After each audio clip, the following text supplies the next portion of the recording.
Je m'appelle Ethan, j'ai 35 ans. Il y a 3 semaines, je me tenais dans le couloir arrière d'un restaurant chic et bondé, et je fixais le gâteau d'anniversaire de ma fille de 8 ans, qui avait été jeté à l'envers dans une poubelle noire et grasse. Pendant que ma petite fille attendait dans sa belle robe de fête bleue, mes propres parents se tenaient là et regardaient mon frère aîné rire. Il m'a regardé droit dans les yeux, sans la moindre once de regret, et a dit qu'elle ne valait pas la peine qu'on gâche un gâteau pour elle. Ils ont humilié ma fille devant 2 douzaines de personnes juste pour prouver qui était la priorité dans notre famille. Mais il y a une chose majeure que ma famille ne savait pas. Ils pensaient que je n'étais qu'un père célibataire en difficulté, occupant un poste subalterne d'organisateur d'événements, survivant à peine avec un maigre salaire. Ils n'avaient absolument aucune idée que j'étais en réalité le copropriétaire majoritaire du groupe hôtelier de luxe qui possédait le lieu même où mon frère devait se marier 3 jours plus tard. Et en ce moment même, ils font face à une poursuite judiciaire d'envergure et me supplient à genoux de leur pardonner. Avant de vous raconter exactement comment j'ai détruit sa vie parfaite et pleine de privilèges, s'il vous plaît, cliquez sur le bouton j'aime si vous pensez que les membres toxiques d'une famille méritent de subir les conséquences les plus sévères de leurs actes. Et s'il vous plaît, dites-moi depuis où vous me regardez dans les commentaires ci-dessous. Revenons maintenant à l'après-midi qui a tout changé. C'était censé être un après-midi de samedi simple et magnifique. Ma fille Lily fêtait ses 8 ans. L'argent avait été extrêmement difficile à trouver pour moi par le passé, surtout juste après mon divorce brutal. Mais cette année, je voulais faire quelque chose d'incontestablement spécial pour elle. J'ai loué la salle à manger privée d'un bon restaurant local. Lily avait passé 3 semaines entières à parler de ce gâteau. Elle l'avait choisi elle-même dans une boulangerie artisanale de l'autre côté de la ville. C'était un gâteau d'anniversaire à 3 étages, une génoise à la vanille avec une garniture aux fraises fraîches, recouverte d'un glaçage blanc impeccable et décorée de délicats papillons en sucre violet faits à la main, disposés autour de son nom. Chaque soir avant de s'endormir, elle me demandait si je pensais que les papillons auraient l'air réels, si le glaçage serait assez sucré, et si ses grands-parents seraient fiers d'elle lorsqu'elle soufflerait ses bougies. Elle portait une robe bleu vif avec une petite couronne en papier argenté qu'elle avait fabriquée à l'école. Elle débordait totalement de cette excitation pure et innocente que seul un enfant peut posséder. Ma famille était là, mon frère aîné Julian, ma mère Éléanore, et mon père Arthur. Julian se mariait avec sa fiancée Clara le week-end suivant. Depuis 6 mois, toute notre dynamique familiale tournait exclusivement autour du mariage de Julian. Chaque conversation, chaque appel téléphonique, chaque dîner de week-end, chaque réunion de vacances était accaparée par ses plans de table, ses choix de traiteurs, ses essayages de smoking et ses plaintes interminables sur le stress qu'il subissait. Au début, cela ne me dérangeait pas. Je suis un professionnel de l'événementiel, alors je me suis naturellement mis en retrait pour lui laisser le feu des projecteurs. J'ai recommandé des prestataires. J'ai examiné ses contrats. Je l'ai même prévenu que les lieux haut de gamme exigeaient le paiement final des semaines à l'avance. Mais je pensais que, juste pendant 2 heures un samedi après-midi, ma famille pourrait concentrer son attention sur ma petite fille. J'ai quitté la salle à manger principale pour me rendre dans la cuisine arrière afin de demander au personnel un briquet pour les bougies. Je tenais une pile de petites assiettes en papier dans ma main. Le couloir était calme, sentant fortement l'ail rôti, le café brûlé et le liquide vaisselle industriel. En passant devant la station de préparation, j'ai jeté un coup d'œil à la grande poubelle noire située près des portes battantes de la cuisine. Mon cœur s'est complètement arrêté dans ma poitrine. Là, posé à l'envers au milieu du marc de café, des quartiers de citron jetés et des serviettes grasses, se trouvait le gâteau de Lily. Le glaçage rose impeccable était violemment écrasé contre le sac plastique. Les magnifiques papillons en sucre violet pour lesquels elle avait été si incroyablement enthousiaste étaient brisés en 2, enfouis sous une pile de reçus jetés. Le délicat glaçage blanc qui éplait son nom avait été traîné dans la saleté comme s'il ne valait absolument rien. Je suis resté là, figé. Le bruit ambiant du restaurant s'est complètement estompé, remplacé par un bourdonnement aigu et fort dans mes oreilles. Derrière moi, j'ai entendu le bruit distinct de chaussures en cuir frottant contre le carrelage. Je me suis retourné pour voir Julian, adossé nonchalamment au cadre de la porte, arborant un sourire narquois et arrogant qui ne cherchait même pas à s'excuser. Ma mère et mon père étaient juste derrière lui. Ma mère avait une main pressée nerveusement sur sa bouche, et mon père regardait sa montre, absolument pas perturbé. J'ai regardé Julian. Ma voix était dangereusement calme. Je lui ai demandé ce qu'il croyait être en train de faire. Julian a croisé les bras, a laissé échapper un rire bref et dédaigneux, et a prononcé les mots qui resteront gravés à jamais dans mon cerveau pour le reste de ma vie. Honnêtement, Ethan, elle ne valait pas la peine qu'on gâche un gâteau pour elle. Les parents de Clara sont là-bas, dans la salle principale. Nous essayons de finaliser le plan de table et les arrangements floraux pour le mariage. Et ta gamine faisait beaucoup trop de bruit pour un stupide dessert. J'avais besoin de place sur la table pour les plans. Elle a 8 ans. Elle aura oublié d'ici mardi. J'ai regardé directement ma mère. Je m'attendais à ce qu'elle pousse un soupir de stupeur. Je m'attendais à ce qu'elle le réprimande, qu'elle intervienne pour défendre sa petite fille, qu'elle fasse ce qu'une grand-mère protectrice est fondamentalement censée faire. Au lieu de cela, elle a serré les lèvres, m'a regardé avec des yeux suppliants et a chuchoté que je devais simplement laisser couler et ne pas faire d'histoire. Mon père a détourné le regard, d'accord en silence avec Julian, confirmant tacitement que la joie de ma fille était entièrement jetable si elle dérangeait son enfant chéri. C'est à ce moment précis que Lily est apparue au coin du couloir. Elle était venue me chercher. Elle a vu la poubelle. Elle a vu les papillons violets écrasés. La joie s'est complètement vidée de son petit visage rayonnant. Elle a levé les yeux vers moi, sa lèvre inférieure tremblant violemment, ses petites mains serrant les bords de sa robe bleue. Elle essayait désespérément de comprendre comment son magnifique gâteau, celui dont elle avait rêvé pendant des semaines, avait fini à la poubelle avant même que quiconque ait chanté pour elle. Je n'ai pas hurlé. Je n'ai pas donné de coup de poing. Je n'ai pas jeté d'assiette à la tête de mon frère. Même si chaque instinct de mon corps me criait de le faire, j'ai laissé tomber les assiettes en papier par terre. Je me suis approché, j'ai pris ma fille dans mes bras, j'ai senti ses petits bras tremblants se serrer fort autour de mon cou, et je suis sorti directement par la porte arrière de ce restaurant. Je n'ai pas dit au revoir. Je l'ai ramené à la maison dans un silence complet, serrant le volant si fort que mes articulations sont devenues d'un blanc éclatant. Je pensais que c'était la fin. Je pensais avoir enfin touché le fond absolu de la cruauté et du narcissisme de ma famille. J'ai supposé que nous cesserions simplement de nous parler jusqu'à ce que le mariage soit passé. Je me trompais si lourdement et si dangereusement. Le lendemain matin, un dimanche, à 7 heures précises, mon téléphone a commencé à sonner. C'était ma mère. J'ai laissé sonner 3 fois avant de répondre enfin, m'attendant à une sorte d'excuse pathétique et tiède pour l'incident du gâteau. Au lieu de cela, elle sanglotait de manière hystérique, sa voix aiguë et paniquée. « Ethan, tu dois appeler la salle tout de suite. Tu dois régler ça immédiatement. Ils viennent d'appeler Julian pour lui dire qu'ils annulaient son mariage. » Je me suis assis à mon comptoir de cuisine, regardant la couronne en papier argenté de Lily abandonnée sur la table. Ma voix était complètement éteinte, vide de toute empathie ou émotion. Je lui ai dit que cela ressemblait entièrement à son problème et non au mien. Ma mère s'est mise à hurler dans le haut-parleur, sa voix résonnant dans ma cuisine silencieuse. Il a dit que tu étais au courant de cela. Tu es le garant financier sur le compte. Ils disent que son paiement final n'a jamais été validé par la banque.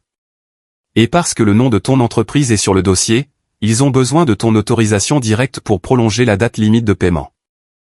Si tu ne les appelles pas avant 17 heures aujourd'hui, la grande salle de bal sera réattribuée à un autre client.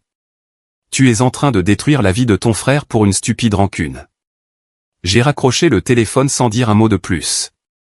J'ai ouvert mon ordinateur portable. Mes mains tremblaient, non pas de peur, mais d'une colère froide et montante. Je me suis connecté à mon compte de messagerie professionnelle.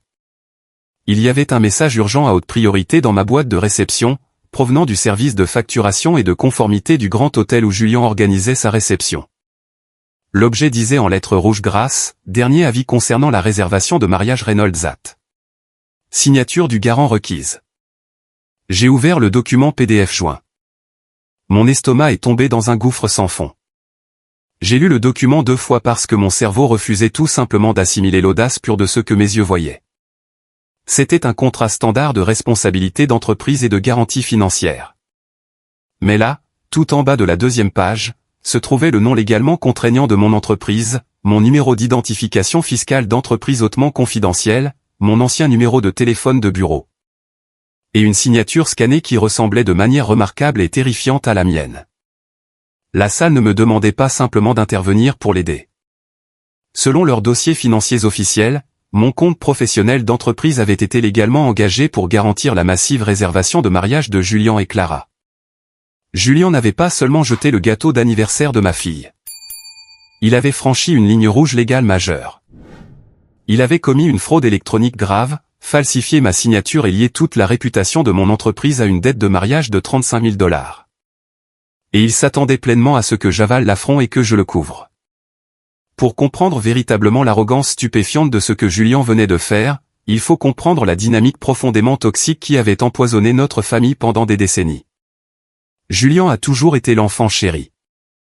Depuis notre plus tendre enfance, le soleil se levait et se couchait sur tout ce que Julien voulait, tout ce dont Julien avait besoin et tout ce que Julien exigeait. Si Julien voulait faire du baseball de compétition, mes parents lui achetaient l'équipement le plus cher du marché, lui embauchaient des entraîneurs privés, et j'étais forcé de m'asseoir en silence sur les gradins métalliques brûlants chaque week-end de mon enfance. Si Julien ratait un cours de maths, c'était parce que le professeur était incompétent et le programme défectueux. S'il écopait d'une contravention pour conduite dangereuse au lycée, mon père la payait discrètement, engageait un avocat spécialisé pour effacer son casier et me disait de n'en parler jamais à personne. Au moment d'aller à l'université, la disparité est devenue indéniable. Mes parents avaient constitué un fonds d'études. Pendant des années, ils nous avaient répété qu'il était destiné à être partagé équitablement entre nous deux. Mais lorsque Julien a été accepté dans une prestigieuse et extrêmement coûteuse école de commerce hors de l'État, mes parents m'ont fait asseoir et lui ont remis l'intégralité du fonds d'études. Ils m'ont regardé dans les yeux en affirmant qu'il se dirigeait vers la haute finance, que son diplôme exigeait plus de capital, et que j'étais assez intelligent pour me débrouiller seul. Je n'ai pas discuté. J'ai contracté des prêts étudiants massifs et étouffants, et j'ai travaillé de nuit dans un hôtel du centre-ville, à un poste épuisant à la réception, juste pour financer mes études dans une université publique locale. Je ne me suis jamais plaint. J'ai simplement gardé la tête basse, travaillé dur et accepté mon rôle de personnage secondaire de la famille. Le véritable fossé infranchissable s'est creusé lors de mon divorce il y a 5 ans. J'étais marié à une femme nommée Rachel. Avec le recul, il est évident de comprendre pourquoi je l'avais épousée. Rachel ressemblait beaucoup à Julien. Elle était égoïste, farouchement guidée par les apparences sociales et profondément, secrètement manipulatrice. Lorsque notre mariage s'est inévitablement effondré, le processus de divorce a été un véritable bain de sang. Rachel s'en est prise absolument à tout. Elle a engagé un avocat agressif et a ciblé mon salaire, mes maigres comptes de retraite, et s'est battue bec et ongles pour obtenir la garde physique exclusive de Lily. Elle ne s'est pas battue pour Lily par instinct maternel profond. Elle s'est battue pour Lily parce qu'elle voulait obtenir le maximum de pensions alimentaires pour financer son style de vie somptueux et superficiel. Durant cette période incroyablement sombre et isolante de ma vie, j'avais désespérément besoin de ma famille. J'avais besoin de soutien émotionnel. J'avais besoin d'un endroit temporaire où loger pendant que le système judiciaire réglait de force la situation immobilière de notre maison conjugale. Et, plus important encore, j'avais besoin d'un petit prêt financier pour couvrir les frais de provision exorbitants d'un avocat familial compétent. Je me suis rendu chez mes parents, je me suis assis en face d'eux à leur table de salle à manger en acajou, et j'ai ravalé ma fierté pour leur demander de l'aide. Mon père m'a regardé avec des yeux froids et calculateurs. Il m'a dit qu'un vrai homme ne perdait pas le contrôle de sa femme, et qu'il ne gaspillerait absolument pas l'argent de sa retraite, si durement gagné, pour financer un divorce public, désordonné et embarrassant. Julien, qui était assis juste là en sirotant une bière, est intervenu avec un sourire cruel. Il m'a dit que je me comportais en victime dramatique et que je devenais un lourd fardeau financier pour la réputation de la famille. J'étais entièrement livré à moi-même. J'ai mené une bataille juridique brutale et épuisante. J'ai accumulé d'énormes dettes de cartes de crédit pour embaucher l'avocat spécialisé en droit de la famille le plus impitoyable que je puisse trouver. Et contre toute attente, j'ai gagné. J'ai obtenu la garde physique exclusive de Lily. Rachel est partie avec une part importante de mes premières économies et de la valeur nette de la maison. Mais j'ai obtenu la seule chose au monde qui comptait réellement pour moi. Après la finalisation du divorce, ma famille m'a traité comme un cas de charité pathétique et brisé. Ma tante Martha, une femme qui dirigeait pratiquement les réunions de l'association locale des propriétaires et qui ne vivait que pour propager les ragots toxiques du quartier, a commencé à raconter à tous les membres de notre famille élargie que j'étais un père célibataire aigri et fauché. Elle a construit un récit selon lequel j'étais profondément jaloux de la réussite professionnelle croissante de Julien. Julien avait récemment décroché un poste de cadre intermédiaire dans une entreprise de logistique régionale et adorait afficher ses voitures de luxe en leasing et ses montres de marque financées à crédit. Ils me méprisaient tous. Ils pensaient que je survivais à peine dans un tout petit appartement, organisant de petits déjeuners d'affaires et des anniversaires bon marché juste pour payer l'électricité. Ce qu'ils ne savaient pas, ce que je refusais strictement de dire à qui que ce soit dans cette famille, c'était que ma petite entreprise de planification d'événements avait explosé pour devenir une entreprise colossale. Pendant mes années à travailler de nuit à la réception de l'hôtel, je m'étais lié d'amitié avec un investisseur immobilier brillant et fortuné. Il avait vu ma rigueur au travail. Après mon divorce, et m'a proposé un partenariat. Ensemble, nous avons commencé à racheter discrètement des biens immobiliers commerciaux en difficulté. Nous avons acquis des espaces événementiels obsolètes et en difficulté, nous les avons entièrement rénovés et nous les avons transformés en lieux d'accueil haut de gamme et ultra luxueux. Je suis passé du statut de coordinateur indépendant essayant désespérément de rembourser ses dettes juridiques à celui de cofondateur et actionnaire majoritaire d'un groupe d'envergure qui possédait 4 des propriétés les plus exclusives et les plus recherchées de l'État. J'ai gardé ma fortune entièrement cachée derrière des fiducies d'entreprise et des accords de non-divulgation. Je conduisais un SUV modeste et fiable. Je vivais dans une maison de banlieue agréable mais tout à fait modeste. Je m'habillais simplement. Je savais avec une certitude absolue que si mes parents ou Julien apprenaient un jour ma valeur nette réelle, ou l'héritage massif et le fonds fiduciaire que je constituais activement pour Lily, ils se jetteraient sur moi comme des vautours affamés. Ils exigeraient des investissements à haut risque, des prêts sans garantie et des aides financières infinies.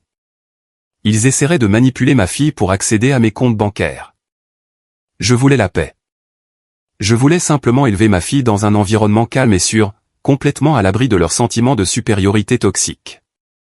Cette paix fragile a été violemment brisée au moment où j'ai vu le gâteau de Lily dans la poubelle. J'ai soudain été tiré de mes sombres souvenirs par le bruit de petits pas hésitants sur le parquet. J'ai levé les yeux de l'écran brillant de mon ordinateur portable. Lily se tenait sur le pas de la porte de la cuisine, serrant fort son lapin en peluche usé contre sa poitrine. Ses grands yeux marrons étaient rouges, gonflés et bouffis d'avoir pleuré avant de s'endormir la veille. J'ai refermé rapidement l'ordinateur portable, cachant le contrat frauduleux, et j'ai forcé un sourire chaleureux et rassurant sur mon visage. Je me suis approché et je me suis agenouillé sur le sol devant elle, me mettant à sa hauteur. Elle regardait le parquet, refusant de croiser mon regard. « Papa » a-t-elle chuchoté d'une voix incroyablement fragile. « Qu'y a-t-il, ma chérie » ai-je demandé, en écartant doucement une mèche de cheveux derrière son oreille. Est-ce que l'oncle Julien a jeté mon beau gâteau parce que j'ai été méchante? Est-ce que j'ai parlé trop fort? Est-ce que j'ai gâché sa réunion de mariage? Ces mots m'ont frappé comme un coup de poing physique violent en pleine poitrine.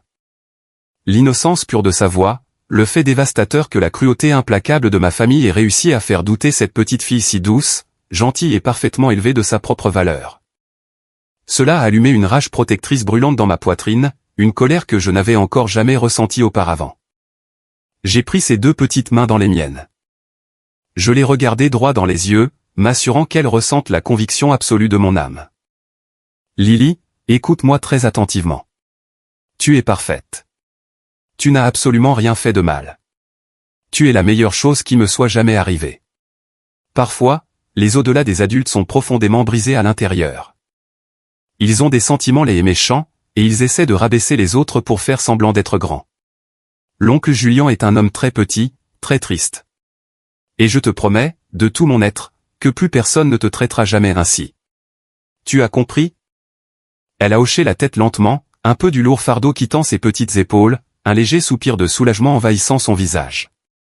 Je me suis levé, je lui ai préparé une grande assiette de ses pancakes aux pépites de chocolat préférées, je me suis assis avec elle à la table pendant qu'elle mangeait chaque bouchée, et je lui ai promis que nous ferions une nouvelle fête d'anniversaire spectaculaire le week-end prochain.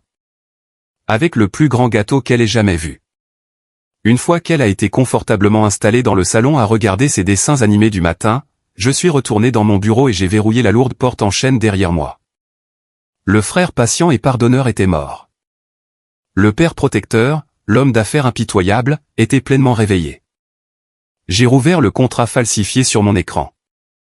Julien avait délibérément utilisé le nom de mon entreprise comme une arme pour s'assurer un lieu de luxe qu'il savait ne jamais pouvoir s'offrir. Il avait mis en péril ma position commerciale, ma cote de crédit et ma réputation professionnelle, supposant que je serais trop faible, trop conditionné par des années de culpabilité familiale étouffante pour riposter. Il supposait que je paierais simplement le solde important pour éviter l'embarras public d'un mariage familial annulé. Il n'avait absolument aucune idée qu'il venait de falsifier la signature de l'homme qui possédait le bâtiment même qu'il essayait de louer. J'ai pris mon téléphone portable. Le temps de maintenir la paix était officiellement révolu. L'heure du règlement de compte avait sonné.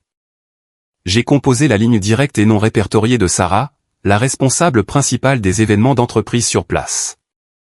Sarah et moi travaillions en étroite collaboration depuis plus de 3 ans. Elle était brillante, méticuleuse et farouchement loyale.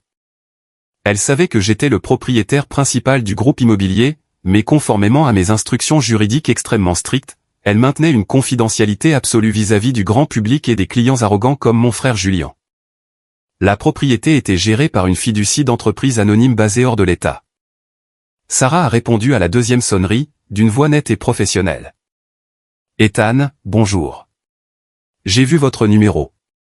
Je suppose que vous avez vu l'email automatisé du service de facturation concernant le compte Reynolds.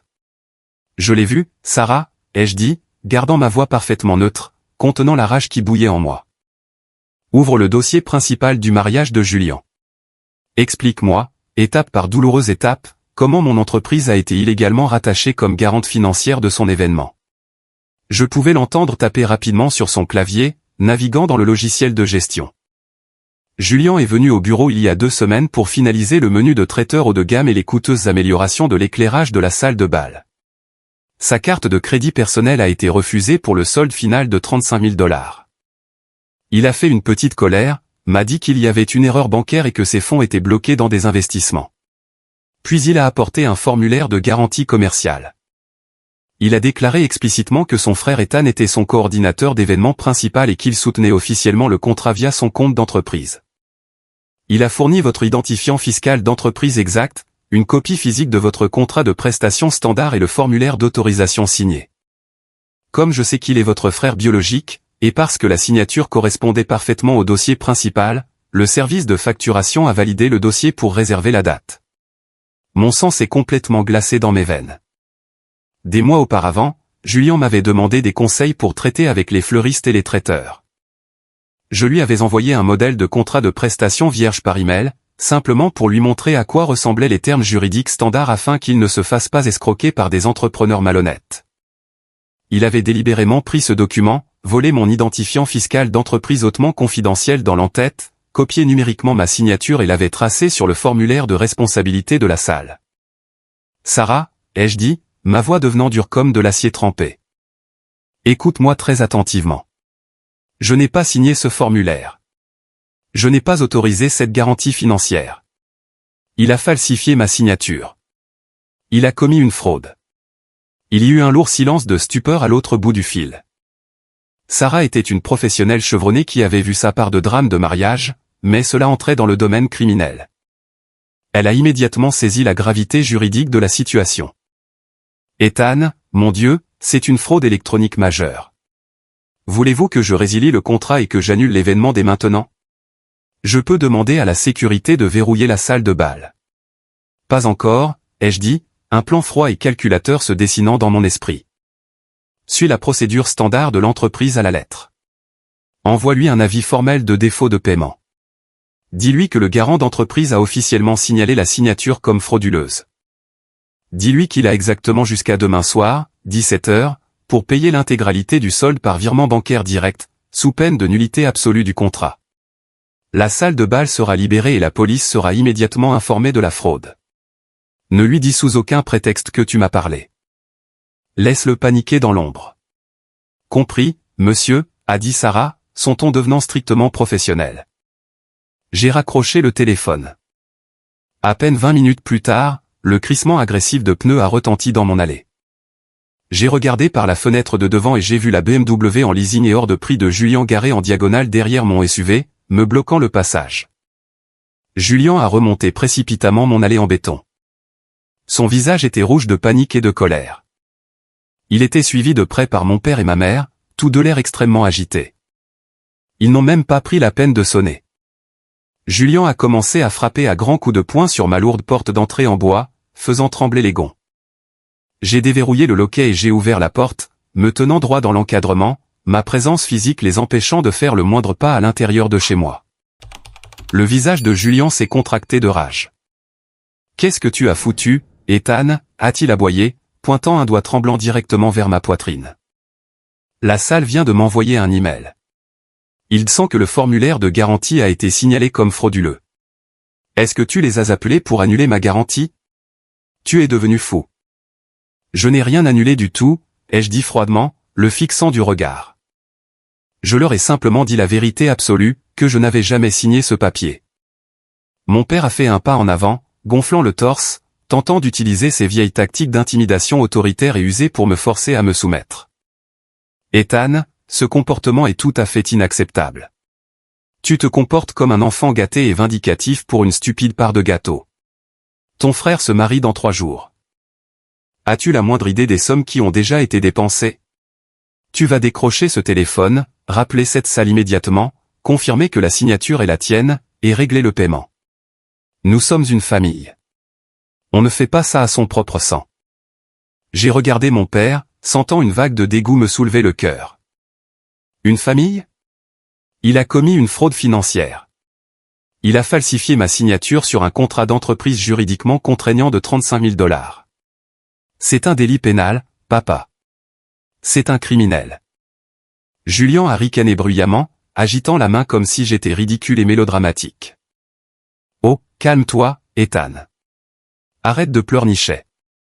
C'est juste un blocage temporaire sur une ligne de crédit. Je vais recevoir d'énormes cadeaux en espèces lors de la réception de mariage de la part des proches de Clara. J'allais rembourser ton entreprise lundi matin. J'avais juste besoin de la note de solvabilité de ton entreprise pour réserver la salle. Tu as une entreprise. Tu déduis des choses de tes impôts tout le temps. Arrête d'être si radin et destructeur. Où as-tu trouvé l'identifiant fiscal de mon entreprise, Julien, ai-je exigé, ma voix descendant d'un ton, coupant court à ces pathétiques excuses. Cette information est strictement confidentielle. Ce n'est pas un document public. Julien a hésité une fraction de seconde. Ses yeux se sont tournés nerveusement vers notre mère. Ma mère a éclaté en sanglots théâtraux, sa tactique de manipulation classique pour éviter d'assumer ses responsabilités. Elle a tendu le bras et m'a attrapé le bras, la voix tremblant de manière dramatique. Ethan, s'il te plaît, tu dois comprendre. C'était pendant le dîner de Thanksgiving l'année dernière. Tu étais dehors dans le jardin à jouer avec Lily. Julien était tellement stressé par l'augmentation des coûts du mariage. Il ne dormait plus. Je suis allé dans ton bureau pendant que tu étais dehors. J'ai trouvé ta déclaration d'impôt professionnel sur ton bureau. Je l'ai prise en photo avec mon téléphone. Je l'ai donnée à Julien. Je voulais juste aider mon fils. Tu rends toujours les choses si difficiles pour lui. Si tu étais un frère plus généreux, si tu avais proposé d'aider à payer le mariage comme un frère normal, nous n'aurions pas eu à faire cela. J'ai fixé cette femme, celle qui m'avait mis au monde. Elle s'était délibérément introduite en douce dans mon bureau privé, chez moi, pendant un dîner de fête de Thanksgiving pour voler mes documents financiers d'entreprise hautement sensibles afin d'aider son fils chéri à commettre un délit. Et d'une manière ou d'une autre, dans son esprit tordu et narcissique, elle manipulait l'histoire pour rejeter la faute sur moi. Ne me touchez pas, ai-je dit, ma voix glaciale, en reculant et en repoussant sa main. Ethan, sois raisonnable, a exigé mon père, son visage devenant violet de colère. Si la famille de Clara découvre ce problème financier, le mariage est complètement fini. Les Vance sont des gens riches, fiers et respectables dans cette communauté. Ils ne laisseront absolument pas leur fille épouser un homme qui ne peut même pas payer sa propre réception. Tu dois ce service à ton frère. Tu dois ta loyauté à cette famille. Je ne vous dois absolument rien, ai-je dit, les fixant du regard, me sentant plus grand et plus fort que jamais auparavant. Vous étiez là, dans ce restaurant, pendant qu'il jetait le gâteau d'anniversaire de ma fille à la poubelle. Vous avez ri de sa douleur. Et maintenant, vous volez l'identité de mon entreprise. Écoutez-moi très attentivement, vous tous. Julien a exactement jusqu'à demain, 17 h, pour trouver 35 000 $. Si l'un de vous tente à nouveau d'utiliser mon nom ou mon entreprise, j'appellerai moi-même le procureur de la République et je vous ferai arrêter pour association de malfaiteurs et fraude. J'ai claqué la lourde porte au nez de mes parents et j'ai verrouillé le loquet avec un clic fort et satisfaisant. Je suis resté dans le couloir à écouter Julien proférer des insultes grossières et donner des coups de pied dans la rampe du Porsche avant qu'ils ne finissent par battre en retraite, montent dans leur voiture et s'en aillent. Alors que le bruit de leur moteur s'estompait, mon téléphone a vibré agressivement dans ma poche. C'était un appel d'un numéro local inconnu. J'ai répondu. « Écoute-moi, espèce de raté pathétique », a aboyé une voix hostile et rauque dans le haut-parleur. C'était Léo, le témoin de Julien, son colocataire d'université et son complice de toujours. Julien vient de m'appeler en pleurant. Il m'a raconté ce que tu es en train de faire. Tu vas vraiment saboter le mariage de ton propre frère pour l'anniversaire d'une gamine capricieuse. Quel genre de monstre es-tu? Si tu n'appelles pas la salle pour régler ce contrat d'ici demain matin, je vais m'assurer que tout le monde dans cette ville sache que tu es un père jaloux, toxique et raté. Tu ne pourras plus te montrer en public. Surveille tes arrières, Ethan. Es-tu officiellement en train de me menacer, Léo? Ai-je demandé calmement, en appuyant sur le bouton d'enregistrement de mon téléphone. Prends-le comme tu veux. Règle ce foutu contrat ou nous allons te détruire, a-t-il ricané méchamment avant de raccrocher. J'ai regardé l'écran noir de mon téléphone. Il pensait vraiment que j'étais impuissant. Il pensait vraiment qu'il pouvait m'intimider, me menacer et me culpabiliser comme il le faisait quand j'étais adolescent. Je me suis dirigé vers l'îlot de la cuisine, j'ai pris mes clés de voiture et j'ai attrapé ma veste. J'avais un rendez-vous très important à organiser. L'horloge tournait officiellement. C'était le mardi matin, exactement 30 heures avant la date limite de paiement final et non négociable de la salle. J'ai conduit jusqu'au centre-ville, naviguant dans la circulation dense, et je suis entré dans les bureaux spacieux et vitrés du cabinet de Maître Thomas. Thomas était mon avocat principal d'affaires. Il s'occupait de toutes mes acquisitions immobilières commerciales, de la structuration de mes entreprises, de ma défense en matière de responsabilité civile et des importants fonds fiduciaires que je constituais pour Lily.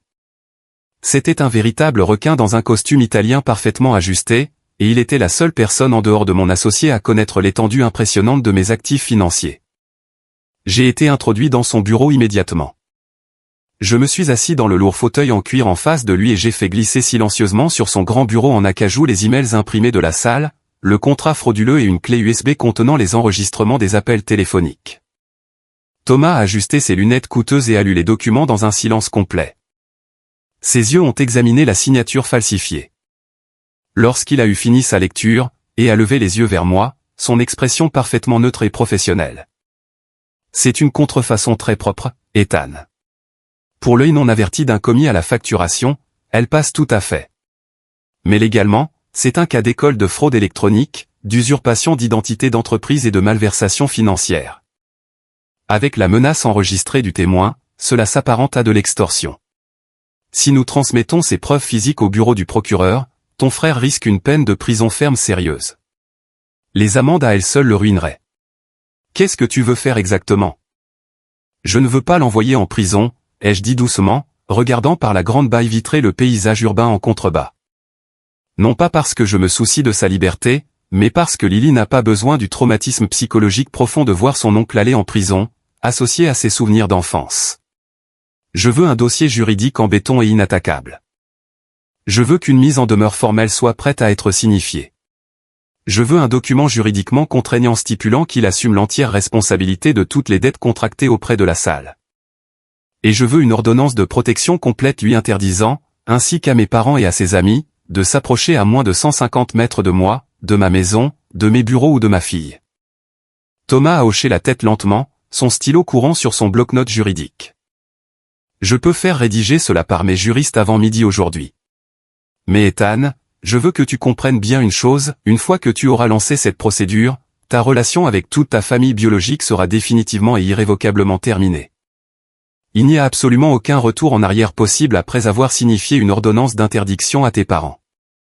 Ils ont mis fin à cette relation à la seconde même où ils ont jeté le gâteau d'anniversaire de ma fille à la poubelle, puis m'ont volé, ai-je répondu froidement, ma détermination restant intacte. Alors que je sortais du grand bureau de Thomas, mon téléphone a sonné à nouveau.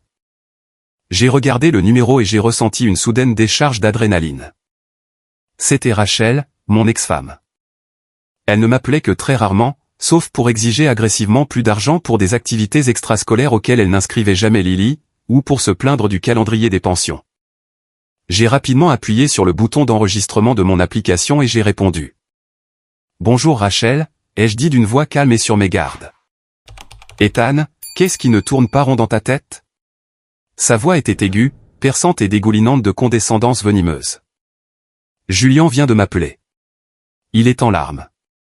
Il dit que tu es en train de faire une dépression nerveuse complète et que tu essaies agressivement de gâcher son magnifique mariage par pure jalousie. » Je me suis arrêté au milieu du hall en marbre. Julian s'était rabaissé au point d'appeler mon ex-femme aigrie pour faire pression sur moi. Julian a falsifié ma signature sur un contrat d'entreprise de 35 000 $, Rachel. Il a commis une fraude. Je protège mon entreprise et mon gagne-pain. Je m'en fiche de ton entreprise pathétique d'organisation d'événements, a-t-elle répliqué agressivement. Julian a promis de m'aider à payer l'apport pour mon nouveau SUV en leasing si je te ramenais à la raison. Écoute-moi très attentivement, Ethan. Si tu gâches son mariage et que tu me fais perdre cet argent, je te ramène directement devant le tribunal de la famille. Je dirai au juge que tu es mentalement instable, que tu éloignes agressivement ta famille de ta fille, et que tu es tout à fait incapable de fournir un environnement sûr et stable pour Lily. Je demanderai une évaluation psychologique. Je demanderai la garde physique exclusive, et tu me paieras la pension alimentaire maximale pour le reste de ta misérable vie. Tu as compris? Appelle la salle et règle ça tout de suite. Je me tenais dans le hall du cabinet d'avocat, parfaitement immobile, entouré de gens en costume pressant le pas autour de moi. Elle venait de m'avouer ouvertement une tentative d'extorsion sur une ligne enregistrée.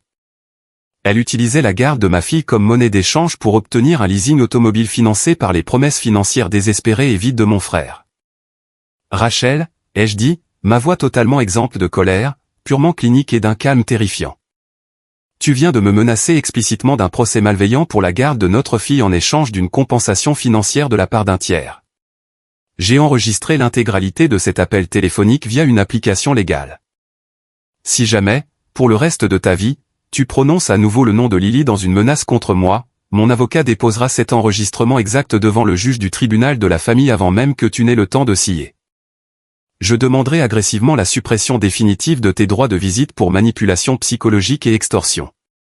Ne rappelle plus jamais ce numéro. J'ai raccroché avant qu'elle ne puisse formuler la moindre syllabe. Je suis sorti vers ma voiture, respirant lentement, l'air frais de la ville remplissant mes poumons. La tempête se déchaînait tout autour de moi. Ils me jetaient tout ce qu'ils avaient, menaces voilées, culpabilisation émotionnelle, chantage financier, manipulation de la garde. Mais je n'étais plus cet homme effrayé et épuisé qui traversait un divorce brutal. J'étais une ancre inébranlable. J'étais une forteresse. J'ai conduit directement jusqu'à l'école primaire de Lily. J'avais déjà mis en place un plan de secours avec sa maîtresse, Mademoiselle Chloé. Mademoiselle Chloé était une femme remarquablement gentille et observatrice qui adorait Lily. Je l'avais appelée la veille pour lui expliquer en termes vagues mais urgents qu'il y avait une situation familiale très instable. J'ai généreusement payé pour que Lily et 3 de ses meilleurs amis fassent une sortie éducative spéciale et privée au grand aquarium de la ville avec Mademoiselle Chloé pendant toute la journée du lendemain. Je voulais que Lily soit complètement hors de la zone d'impact. Je voulais qu'elle regarde les tortues de mer, qu'elle rie avec ses amis et qu'elle mange des glaces trop chères pendant que je détruisais méthodiquement l'empire toxique de ma famille. Ce soir-là, je me suis assis seul dans mon salon sombre, la seule lumière provenant du curseur clignotant sur l'écran de mon ordinateur portable. Julian avait moins de 12 heures pour réunir 35 000 $. Je savais qu'il ne les avait pas. Je savais qu'il se présenterait à la salle le lendemain matin pour la visite finale, espérant crier, faire une colère et intimider le personnel pour contourner les règles de l'entreprise. Il pensait vraiment qu'il allait se battre contre un organisateur d'événements de bas niveau, facile à intimider. Il ne savait pas qu'il entrait dans mon bâtiment. Il ne savait pas qu'il entrait dans mon arène. J'ai pris mon téléphone et j'ai envoyé un seul message décisif à Marcus, le directeur général de mon groupe hôtelier. Marcus, j'ai besoin de toi à la grande salle de bal demain matin à 9 heures précises. Mets ton plus beau costume. Apporte le registre de l'entreprise. Nous avons un problème de nuisibles à éradiquer. Je pensais que le pire de la trahison était passé. Je me trompais si lourdement. L'explosion véritablement dévastatrice n'était plus qu'à quelques heures, et elle n'allait laisser que descendre. Le matin de la date limite finale est arrivé avec une clarté glaciale. C'était mercredi. Nous étions exactement à 3 jours de la somptueuse cérémonie de mariage que mon frère Julien avait bâtie entièrement sur des mensonges, des manipulations et des fraudes financières. Je me suis réveillé à 5 heures du matin, bien avant que le soleil ne daigne se lever sur l'horizon de la ville. Je ne me sentais pas fatigué. Je ne me sentais pas anxieux. Je ressentais un sens profond de ma mission, un sentiment que je n'avais pas éprouvé depuis les jours éprouvants de ma bataille pour la garde. Je suis entraîné dans mon grand dressing et j'ai contourné les pantalons en toile et les polos décontractés que je portais habituellement pour me fondre dans la masse lors des événements scolaires et du quartier. Aujourd'hui, il me fallait une armure. J'ai sorti mon plus beau costume gris anthracite sur mesure, une chemise blanche impeccable et une cravate en soie bordeaux foncé. Je me suis tenu devant le miroir et j'ai boutonné méthodiquement mes poignets. L'homme fatigué et brisé qui avait survécu à un divorce brutal et subi des décennies de manque de respect de la part de sa famille avait complètement disparu. Le jeune frère discret et soumis, qui avait passé toute sa vie à s'effacer pour que ses parents se sentent à l'aise, était mort. À sa place se tenait un père farouchement protecteur, un promoteur immobilier impitoyable et un homme qui s'apprêtait à garantir définitivement l'héritage de sa fille. J'ai laissé un mot pour la nounou que j'avais engagée pour la matinée, j'ai embrassé ma fille endormie sur le front et je suis descendu dans mon garage. J'ai laissé mon SUV habituel et j'ai débâché la berline de luxe noire que je gardais pour les réunions de conseil d'administration à enjeux élevés. J'ai conduit jusqu'au centre-ville, naviguant dans la circulation matinale avec une précision froide et mécanique. Ma destination était la grande salle de bal. C'était le fleuron de tout notre portefeuille de groupe hôtelier. Mon associé Marcus et moi avions dépensé des millions de dollars pour rénover cette propriété historique. Nous avions installé des sols en marbre italien importé, de grands lustres en cristal antique suspendus à de magnifiques plafonds voûtés, et des baies vitrées donnant sur un jardin botanique méticuleusement entretenu. C'était le genre de lieu prestigieux qui imposait instamment le respect dès que l'on franchissait les lourdes portes en chêne aux poignées de cuivre. C'était un endroit conçu exclusivement pour des personnes dotées d'une richesse réelle, d'une influence réelle et d'une intégrité réelle. Il n'était absolument pas fait pour des gens comme mon frère Julien, qui louaient toute leur existence simplement pour projeter l'image d'un faux salaire de cadre. J'ai contourné l'entrée principale et j'ai garé ma voiture dans le parking souterrain privé réservé aux cadres. J'ai utilisé ma carte d'accès biométrique pour emprunter l'ascenseur réservé au personnel. Je ne me suis pas rendu dans le hall principal. Au lieu de cela, je suis entré directement dans la salle de surveillance de sécurité cachée juste derrière la réception principale. La pièce était sombre, tapissée d'écrans de surveillance haute définition. De cet endroit, j'avais une vue parfaite et dégagée sur le grand hall à travers une vitre sans teint, et je pouvais entendre absolument tout ce qui se disait grâce au micro caché. Julien était déjà là. Portant un costume bleu marine ajusté de manière agressive, il faisait les 100 pas sur le sol de marbre poli comme s'il possédait tout le bâtiment. Il consultait constamment sa lourde montre de luxe financée à crédit. Ma maman et mon père étaient assis ensemble sur un canapé en velours capitonné près du grand escalier. Ma mère tordait nerveusement la lanière en cuir de son sac à main, ses yeux balayant la pièce, visiblement terrifiée à l'idée que cette dette de 35 000 $ ne vienne gâcher l'image de sa famille parfaite. Mon père tenait un journal financier, faisant semblant de lire les rapports boursiers, essayant désespérément de projeter un air d'autorité calme et patriarcale. Quelques instants plus tard, les lourdes portes vitrées ont coulissé. Clara, la fiancée de Julien, est entrée dans le hall. C'était une femme remarquablement élégante, posée, instruite et profondément intelligente. Elle était accompagnée de ses parents, M et Madame Vance. Les Vance étaient l'incarnation de la vieille bourgeoisie américaine. C'étaient des gens profondément ancrés dans la haute société de la ville, qui accordaient une valeur primordiale à la réputation personnelle, à l'intégrité commerciale et à la transparence financière. Ils avaient entièrement financé les études coûteuses de Clara des années auparavant, et ils avaient généreusement contribué à hauteur d'une somme à 6 chiffres au budget global du mariage, supposant que Julien était un professionnel tout aussi brillant, correspondant à leur niveau financier. Julien s'est immédiatement précipité pour les accueillir, son visage se transformant instantanément en un masque faussement chaleureux d'enthousiasme. Il a embrassé Clara sur la joue avec un sourire forcé et a serré vigoureusement la main de Monsieur Vance. « Julien, bonjour », a dit Monsieur Vance d'une voix grave et empreinte d'une autorité tranquille. Clara a mentionné qu'il y avait une sorte de problème administratif mineur avec le paiement final de la salle, un blocage temporaire sur une carte d'entreprise. Elle a dit que vous vouliez que nous venions personnellement pour nous assurer que tout était réglé. Si vous avez besoin que nous fassions un chèque de banque pour contourner le délai bancaire et réserver la salle, nous serions ravis de le faire. Nous ne pouvons pas nous permettre le moindre contretemps si près du week-end. Julien a laissé échapper un rire théâtral, fort et forcé, qui a résonné inconfortablement contre les murs de marbre. Oh, absolument pas, monsieur Vance. J'apprécie votre offre généreuse, mais c'est un malentendu tout à fait ridicule et risible. Mon jeune frère, Ethan, dirige la petite entreprise de coordination d'événements qui s'occupe de la logistique administrative pour la réception. Son service comptable a accidentellement bloqué une transaction de routine à cause d'un numéro d'identification fiscale erroné de leur côté. Ethan est en train de conduire vers ici pour signer les derniers papiers et lever le blocage. C'est juste de la paperasse bureaucratique de base. Vous savez comment fonctionnent ces petites entreprises, elles font toujours des erreurs dans les détails administratifs. Il mentait droit dans les yeux, sans la moindre hésitation. Il se tenait au beau milieu de mon propre bâtiment, dissimulant activement une fraude pénale et utilisant mon nom professionnel pour rassurer ses riches futurs beaux-parents. Il me jetait en pâture pour protéger son ego fragile. À ce moment précis, Sarah, ma responsable principale, est sortie de derrière le grand comptoir de réception en acajou. Elle tenait un dossier de couleur beige bien rempli dans ses mains. Elle avait l'air impeccable dans son costume d'affaires sombre, totalement professionnel et absolument pas impressionné par l'attitude arrogante et agressive de Julien. Monsieur Reynolds, a dit Sarah, sa voix résonnant dans le hall comme une lame tranchante, s'adressant directement à Julien. La date limite finale pour le paiement du solde de 35 000 $ approche à grands pas. Comme nous vous l'avons communiqué clairement par plusieurs emails urgents, le garant d'entreprise enregistré a explicitement signalé le formulaire d'autorisation soumis comme étant frauduleux. Nous ne pouvons absolument procéder à aucune installation, préparation de traiteur ou arrangement floral tant que cette responsabilité légale majeure n'est pas entièrement résolue avec des fonds garantis. Le visage de Julien est devenu rouge de colère, mais il a désespérément maintenu son sourire suffisant sous le regard des Vance. Il s'est approché agressivement du comptoir, penchant le poids de son corps en avant pour intimider physiquement Sarah. Écoutez-moi très attentivement.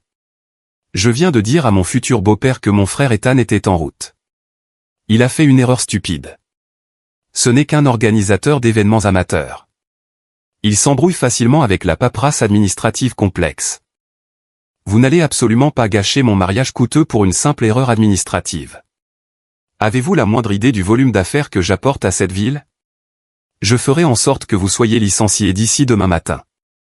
Sarah n'a pas scié. Elle n'a pas reculé d'un millimètre. Je connais parfaitement les règles strictes de notre entreprise, monsieur. Une signature falsifiée sur un contrat financier juridiquement contraignant n'est pas une simple erreur administrative. C'est une responsabilité légale grave et une affaire qui relève de la police. Ma mère s'est soudainement levée du canapé, le journal glissant des genoux de mon père. Sa voix tremblait de manière incontrôlable alors qu'elle tentait d'intervenir et de contrôler la situation. Mademoiselle, s'il vous plaît, je vous en supplie, baissez d'un ton. C'est juste une affaire de famille privée. Mes deux fils ont eu une dispute stupide et puérile à propos du gâteau d'anniversaire d'une petite fille le week-end dernier. Ethan se montre simplement un peu têtu et dramatique parce qu'il veut qu'on s'intéresse à lui. Il sera là d'une minute à l'autre pour régler tout ce gâchis et payer la facture. Clara a froncé les sourcils, s'éloignant de Julien. Attendez une minute. Une dispute à propos d'un gâteau d'anniversaire? Julien, de quoi ta mère parle-t-elle? Tu m'as dit explicitement qu'Ethan faisait une dépression nerveuse à cause de sa bataille pour la garde avec Rachel. Tu as dit qu'il projetait son traumatisme de divorce sur notre bonheur. Tu n'as jamais parlé d'un gâteau d'anniversaire d'enfant. Le réseau de mensonges toxiques que Julien avait tissé était stupéfiant. Il avait dit à Clara que j'étais fou. Il lui avait dit que j'étais en train de perdre la garde de Lily. Il avait délibérément utilisé mon passé douloureux et traumatisant pour couvrir ses propres dérives financières. Ce n'est absolument rien, Clara, a lancé Julien d'une voix cassante, son masque de charme se brisant complètement. Ethan est juste profondément jaloux de moi. Il a toujours été jaloux de mon salaire, de ma promotion et de ma vie. Il veut gâcher ce beau jour parce que sa propre vie est un échec misérable et solitaire. Ne fais pas attention à eux. C'était le signal que j'attendais. Le piège était parfaitement en place. J'ai poussé la porte cachée de la salle de surveillance et je suis entré lentement dans le hall principal. Je pensais que le pire était passé. J'allais lui prouver qu'il se trompait si lourdement. Le bruit de mes chaussures en cuir sur le marbre italien poli a résonné d'un rythme sec et affirmé. Toutes les têtes dans le grand hall se sont tournées vers moi. Les bruits de fond du personnel de l'hôtel ont semblé s'évanouir instantanément, remplacés par la tension lourde et étouffante qui émanait de ma famille. Les yeux écarquillés de Julien se sont fixés sur moi. Pendant une fraction de seconde, un éclair pathétique de soulagement a traversé son visage. Dans son esprit tordu et narcissique, il pensait réellement que j'avais cédé sous la pression. Il croyait sincèrement que les appels agressifs, les menaces de son témoin et le poids de l'embarras public imminent avaient fini par me faire plier. Il pensait que le jeune frère soumis était arrivé pour donner sa carte de crédit et réparer ses bêtises. Enfin, a sifflé Julien, marchant agressivement vers moi pour réduire la distance. Dis à cette femme ridicule derrière le comptoir qu'elle fait une erreur monumentale. Dis-lui que la signature sur ce document est la tienne. Enregistre ta carte d'entreprise sur le dossier et finissons avec ce stupide cauchemar. Tu m'as assez humilié devant les parents de Clara pour aujourd'hui. Fais ton travail, Ethan. Je ne l'ai même pas regardé. Je n'ai pas accordé la moindre importance à sa présence. Je suis passé juste devant lui, frôlant son bras avec le tissu de mon costume, et je me suis arrêté directement en face de Clara et de ses parents. J'ai adressé un signe de tête poli et respectueux à Monsieur Vance. Monsieur Vance, Madame Vance, Clara, ai-je dit, ma voix calme, posée, résonnant clairement dans la pièce silencieuse. Je m'appelle Ethan Reynolds. Je m'excuse profondément pour la tension et la scène désagréable qui se déroule ici aujourd'hui, mais vous vous apprêtez à lier votre famille respectable à la mienne. Et vous méritez de connaître la vérité absolue et sans filtre avant d'engager légalement votre fille avec cet homme. Julien a presque bondi sur moi, m'attrapant l'épaule fermement. Ferme ta bouche tout de suite, Ethan. Signe ce foutu papier et retourne dans ton appartement minable. Je n'ai pas scié. J'ai levé la hande, j'ai attrapé son poignet et j'ai repoussé sa main de mon épaule avec une force si soudaine et violente qu'il a trébuché en arrière, manquant de perdre l'équilibre sur le sol glissant. J'ai glissé ma main dans la poche intérieure de ma veste, j'ai sorti une copie propre et légalement notariée du contrat falsifié, et je l'ai tendu directement à Monsieur Vance. Il y a 3 jours, ai-je dit, parlant lentement pour que chaque mot résonne sous les plafonds voûtés, Julien a jeté le gâteau d'anniversaire de ma fille de 8 ans dans une poubelle et m'a ri au nez. Quand j'ai refusé de tolérer ses abus psychologiques et que je suis parti, il a paniqué parce qu'il savait avec une certitude absolue qu'il n'avait pas les fonds nécessaires pour payer ce lieu de luxe. Il n'a jamais eu l'argent. Il a pris l'identifiant fiscal confidentiel de mon entreprise, a copié ma signature et a soumis une fausse garantie financière à cet établissement pour voler 35 000 $ sur ma ligne de crédit professionnel. Monsieur Vance a baissé les yeux vers le document, sa mâchoire se serrant. Son visage est devenu d'une pâleur furieuse à mesure qu'il examinait la signature falsifiée et les détails frauduleux. Clara a porté ses 2 mains à sa bouche, ses yeux écarquillés passant de mon visage calme à l'expression terrifiée de Julien. Mon père s'est soudainement précipité depuis le canapé de velours, le visage rouge de colère. Ethan, tu es complètement fou. Tu es en train de détruire la vie et l'avenir de ton frère pour une part de gâteau bon marché de supermarché. Tu humilies délibérément cette famille en public. Signe ce papier immédiatement. Paye la facture, ou tu ne feras plus partie de cette famille. Nous allons te renier. J'ai regardé mon père droit dans les yeux. J'ai regardé l'homme qui avait froidement refusé de m'aider pendant les jours les plus sombres de mon divorce. L'homme qui avait financé l'arrogance démesurée de Julien pendant 35 ans tout en ignorant mes difficultés. Tu ne peux pas me chasser d'une famille de laquelle je suis parti de moi-même il y a des années, papa, ai-je dit, ma voix dénuée de toute chaleur ou affection. Je ne signerai absolument rien. Je ne paierai pas un centime pour cette mascarade. Julien a laissé échapper un rire moqueur, aigu et désespéré. Il a pointé un doigt tremblant vers Sarah. Très bien. Tu veux jouer au plus fort, Ethan? Nous n'avons pas besoin de ton entreprise d'événements minables de toute façon. Je vais mettre tout le solde sur mes cartes de crédit personnel. Prenez mes cartes tout de suite. Débitez-les pour les 35 000 $. Sarah a regardé Julien avec une expression de pure pitié professionnelle. Elle n'a même pas fait un geste vers le terminal de paiement. Monsieur, vos cartes de crédit personnel ont déjà été refusées 2 fois par notre système hier après-midi. De plus, en raison de la soumission de documents juridiques falsifiés et frauduleux, notre politique stricte de conformité nous oblige à résilier votre contrat immédiatement. La grande salle de bal est officiellement libérée pour d'autres clients. Vous n'avez plus de réservation ici. Vous n'avez absolument pas le droit de faire ça, a hurlé Julien, la voix brisée, résonnant sous les grands lustres de cristal. Je vais poursuivre cet endroit en justice. Je vais trouver le véritable propriétaire de ce bâtiment.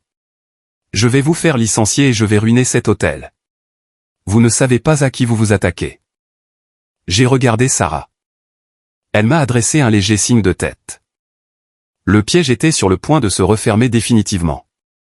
Je ne pense pas que tu vas poursuivre le propriétaire de cet établissement, Julien, ai-je dit doucement, ma voix calme coupant ses cris hystériques. Il a tourné brusquement la tête vers moi, les yeux grands ouverts et injectés de sang. Et pourquoi ça, espèce de raté sans le sou? J'ai souri. Un sourire froid, sincère et profondément satisfaisant. Parce que tu es actuellement en train de lui hurler dessus. Si j'avais trouvé le silence du restaurant lourd le samedi précédent, le silence de mort qui s'est abattu sur la grande salle de bal à ce moment précis était sans comparaison. C'était assourdissant. C'était le bruit lourd d'une réalité soigneusement construite pendant des décennies qui partait en poussière. Exactement comme prévu, les lourdes portes en acajou des bureaux de la direction au premier étage se sont ouvertes. Marcus a commencé à descendre le grand escalier. Marcus était mon associé de confiance, le cofondateur et le directeur général en exercice de notre groupe hôtelier. C'était un homme grand, imposant, qui imposait le respect dès qu'il entrait dans une pièce. Il portait un grand registre d'entreprise sous le bras. Il a marché d'un pas assuré, ignorant royalement Julien, mes parents et la famille Vance stupéfaite. Il s'est arrêté juste devant moi et m'a tendu la main chaleureusement. « Bonjour, Ethan » a dit Marcus, sa voix grave résonnant dans le hall. Je suis resté tard hier soir pour examiner les acquisitions immobilières du trimestre et les nouvelles structures salariales que tu m'as envoyées. Les chiffres de profit sont absolument fantastiques. Nous sommes prêts à finaliser l'achat de la nouvelle propriété commerciale dès que tu auras donné le feu vert à l'équipe juridique. Je lui ai serré la main fermement, restant professionnel. Merci, Marcus. J'examinerai les derniers détails juridiques ce soir dans mon bureau. Julien nous regardait, la bouche entr'ouverte, son cerveau essayant désespérément d'assimiler l'information, rejetant de toutes ses forces la réalité terrifiante qui se déroulait sous ses yeux. Ma mère a arrêté de tordre son sac, ses mains se figeant. Mon père a lentement baissé son journal, les yeux écarquillés par un choc paralysant. Quoi? De quoi parle-t-il? A bafouillé Julien, pointant un doigt tremblant vers Marcus. Ethan dirige une petite entreprise d'événements minables dans un centre commercial bon marché. C'est juste un organisateur de fêtes de seconde zone. Il peut à peine payer sa pension alimentaire. Marcus s'est tourné lentement vers Julien, son expression affichant un profond mépris professionnel. Votre frère est l'actionnaire majoritaire et le cofondateur de tout ce groupe hôtelier. Il possède ce bâtiment. Il possède l'immeuble de luxe de l'autre côté de la ville. C'est lui qui paie mon salaire de direction.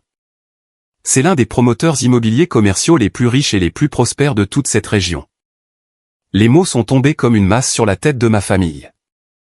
J'allais assister à la chute finale de l'enfant chéri. J'ai vu le visage de Julien se transformer en temps réel. L'arrogance toxique, le sentiment de supériorité absolue ancré en lui pendant 35 ans, cette certitude qu'il était l'enfant chéri intouchable, tout s'est effondré en quelques secondes. Tout cela a été remplacé par une terreur pure et étouffante.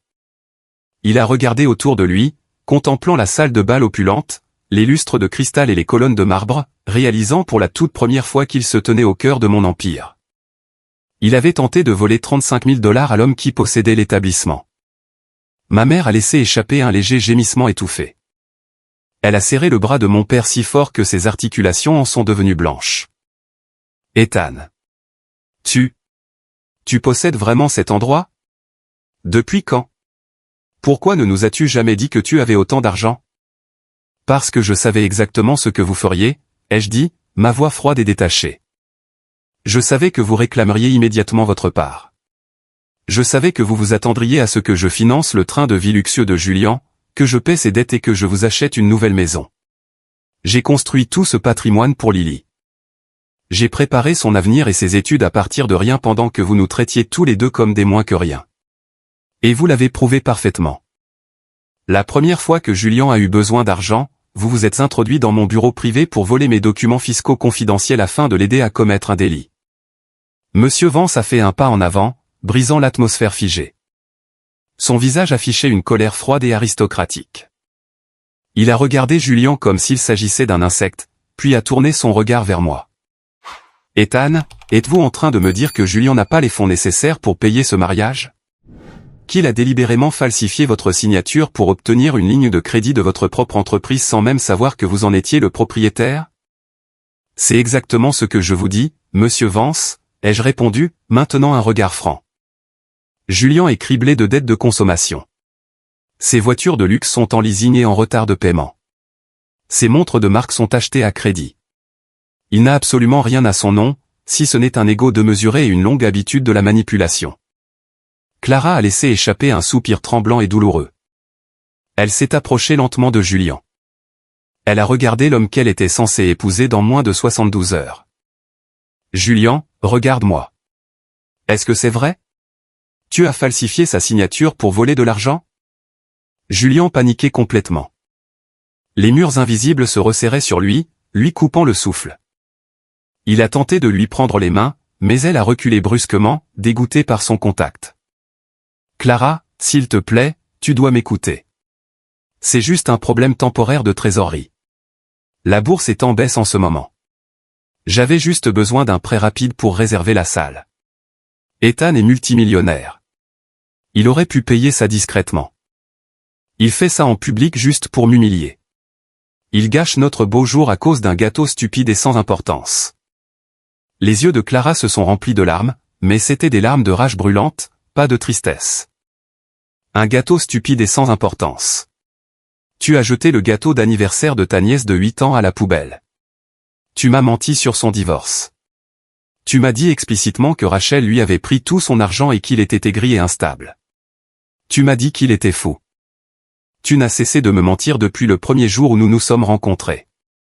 Mon père s'est soudainement interposé entre nous, les mains levées comme un arbitre essayant d'arrêter un combat. L'hypocrisie de cet homme était absolue maintenant qu'il réalisait que je possédais une fortune immense. Son attitude est passée de celle d'un tyran agressif à celle d'un pacificateur mielleux. D'accord, prenons tous une grande inspiration et calmons-nous, a-t-il dit, essayant d'adopter un ton jovial et raisonnable. C'est visiblement un grand malentendu entre frères.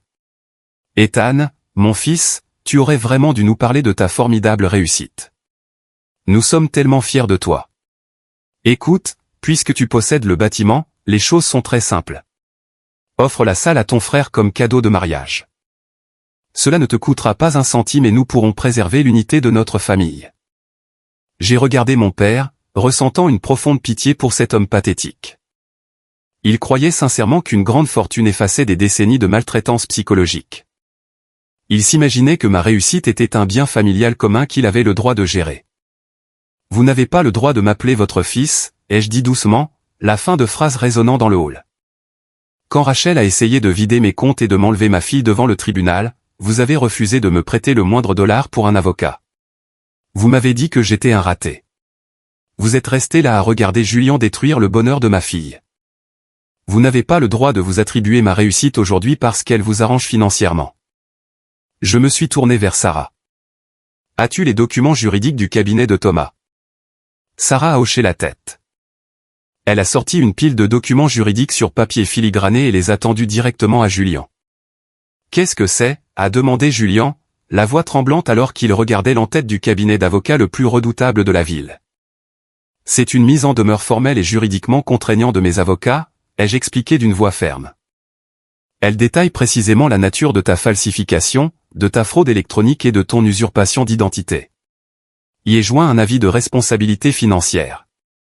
Tu dois personnellement à cette salle 5 000 $ de frais d'annulation non remboursables pour rupture de contrat.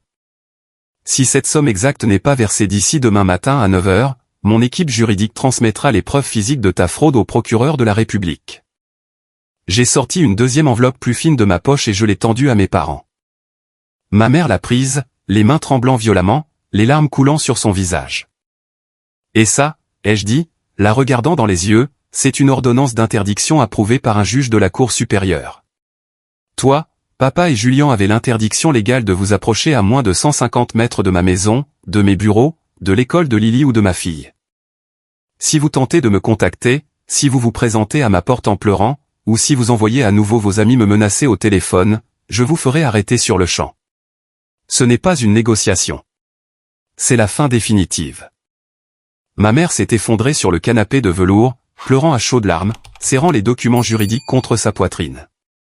Ethan, s'il te plaît. Nous sommes tes parents. Tu ne peux pas nous faire ça. Nous sommes ta famille. Tu es en train de nous détruire. Vous avez choisi votre camp le jour où vous avez volé mes déclarations d'impôts, ai-je dit, ne ressentant absolument rien. La compassion que j'avais pour eux s'était tarie depuis longtemps. Je pensais que la destruction de leur illusion était complète. Mais le coup le plus dévastateur de la matinée n'allait pas venir de moi. Il allait être porté par la femme même que Julien avait manipulée pendant des années. Clara était restée silencieuse sur le côté, observant l'effondrement de l'homme qu'elle aimait. Elle s'est avancée au centre du hall. Lentement, méthodiquement et avec une précision glaciale, elle a retiré la grande bague de fiançailles en diamant de son doigt. Cette bague dont Julien s'était vanté pendant des mois à chaque dîner. Cette bague dont je savais maintenant qu'elle avait été achetée avec une carte de crédit à taux d'intérêt usuraire qu'il ne pourrait jamais rembourser. Elle a gardé la bague au creux de sa main et a regardé Julien. Il n'y a pas eu de crise hystérique. Pas de scène théâtrale. Il n'y avait que la clarté froide d'une femme intelligente qui venait enfin de se réveiller d'un long cauchemar. Julien, a dit Clara d'une voix posée. Je veux que tu saches une chose importante. Je ne suis pas venu ici aujourd'hui simplement parce que la salle a appelé mon père pour un problème de paiement. Je suis venu parce que mon détective privé m'a appelé. Julien a cessé de respirer. Le peu de couleur qui lui restait sur le visage a disparu, le laissant livide. Quoi? Quel détective? Monsieur Vance a fait un pas en avant, posant une main protectrice sur l'épaule de sa fille. Nous avons engagé un enquêteur financier le mois dernier, Julien, a dit Monsieur Vance d'une voix empreinte d'un profond dégoût. Clara a remarqué de grosses incohérences dans tes récits concernant ton salaire de cadre et tes prétendus investissements immobiliers. Elle a remarqué que tu éludais systématiquement les questions sur ta solvabilité quand nous parlions d'acheter une maison. Nous avons fait faire une enquête complète sur toi. Clara a laissé tomber la bague de fiançailles sur le comptoir en marbre de la réception. Le bijou a heurté la pierre avec un bruit sec qui a résonné comme un coup de feu dans la pièce silencieuse. Tu es ruiné, Julien, a dit Clara, sa voix résonnant sans pitié. Ton véhicule de luxe a 3 mois de retard de paiement et va être saisi. Tu as maximisé 6 cartes de crédit différentes. Tu n'as pas un gros salaire. Tu es juste un employé de bureau intermédiaire qui vient d'être placé sous surveillance professionnelle pour insuffisance de résultats. Tu m'as menti sur tes finances. Tu m'as menti sur ton frère. Et tu as prouvé aujourd'hui que tu es un lâche cruel et narcissique, capable de jeter le gâteau d'une enfant à la poubelle juste pour ressentir un semblant de pouvoir. Julien s'est effondré à genoux. Il est tombé à genoux sur le marbre froid au milieu du grand hall. L'enfant chéri, l'idole intouchable de la famille, était brisé. Il a tendu les mains désespérément pour attraper le bas de la robe de Clara.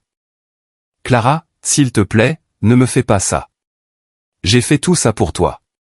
Je voulais juste t'offrir le beau mariage que tu méritais. Je peux arranger ça. Je te jure que je peux changer. Donne-moi une autre chance. Clara a reculé rapidement, le regardant avec une pitié glaciale. Tu n'as rien fait pour moi. Tu as fait tout ça uniquement pour ton ego. Le mariage est annulé. Mes parents contactent tous les prestataires cet après-midi pour retirer nos financements. Ne cherche plus jamais à me contacter. Si tu le fais, les avocats de mon père s'occuperont de toi.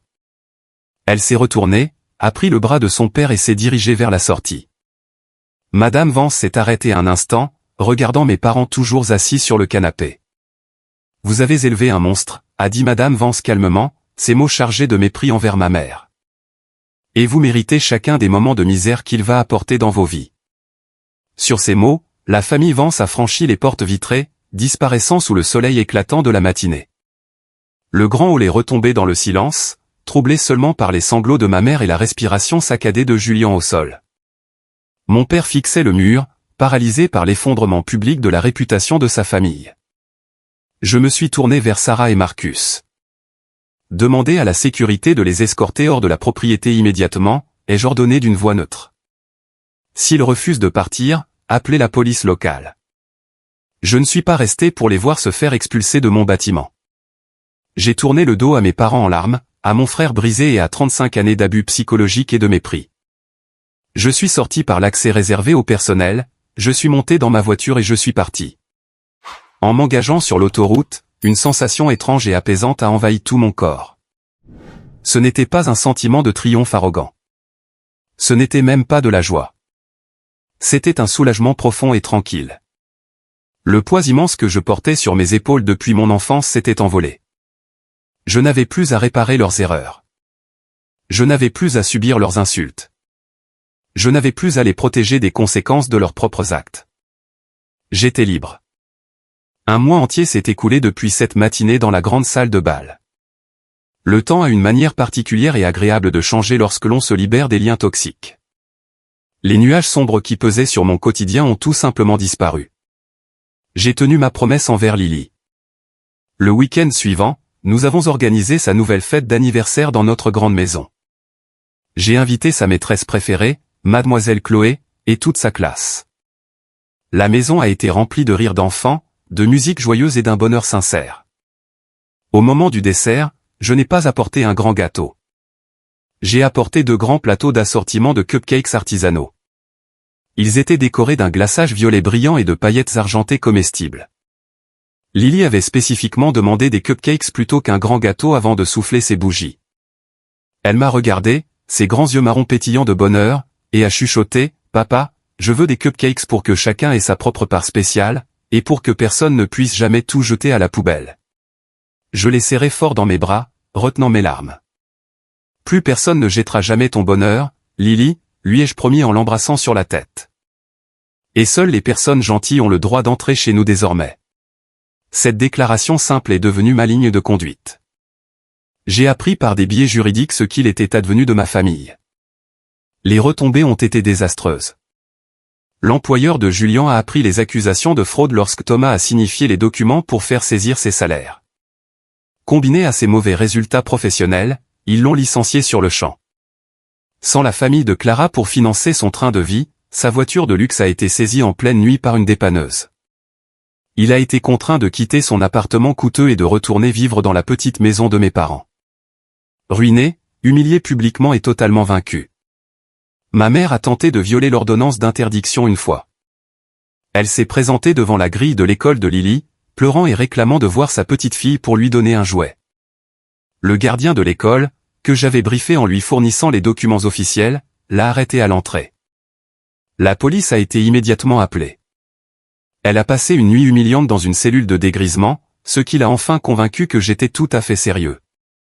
Il y a quelques jours, j'ai reçu un court message d'un numéro inconnu. C'était Clara. Elle m'a écrit, « Ethan, je voulais te remercier formellement. Le fait que tu aies dit la vérité ce matin-là dans le hall m'a évité de commettre la plus grande et la plus dévastatrice erreur de ma vie. Je vais bien, je me concentre sur ma carrière. J'espère sincèrement que Lily et toi allez bien. Tu es un père remarquable. » Je lui ai simplement répondu en la remerciant et en lui souhaitant le meilleur pour sa nouvelle vie. Parfois, on me demande si je ressens de la culpabilité. On me demande si je regrette d'avoir détruit la vie de mon frère et de m'être éloigné de mes parents. Dans notre société, on nous répète constamment que la famille est ce qu'il y a de plus important, que les liens du sang excusent toutes les maltraitances psychologiques, les manipulations financières et la cruauté. Mais je suis là pour vous dire, du fond du cœur, que c'est un mensonge toxique. La culpabilité appartient à ceux qui trahissent leurs valeurs. Elle appartient à ceux qui jettent le gâteau d'anniversaire d'une enfant à la poubelle. Quand quelqu'un tente de détruire votre paix, de voler votre réussite et d'utiliser vos enfants contre vous, s'éloigner n'est pas une trahison. C'est un acte de respect de soi indispensable. Je n'ai pas gâché le mariage de Julien. Julien a gâché son propre mariage en étant un menteur pathologique, un narcissique et un voleur. J'ai simplement cessé de payer la facture émotionnelle et financière de son arrogance. Je suis resté ferme, j'ai protégé l'avenir de ma fille et j'ai respecté mes propres limites. Être parent peut transformer votre courage. J'ai toléré leur manque de respect pendant des décennies quand ils s'adressaient à moi. Mais à la seconde où ils s'en sont pris à ma petite fille, Ils ont découvert une version de moi qu'ils n'avaient jamais rencontrée et qu'ils ne pourront jamais vaincre. Merci d'être resté avec moi jusqu'ici. Vous êtes formidable. Merci.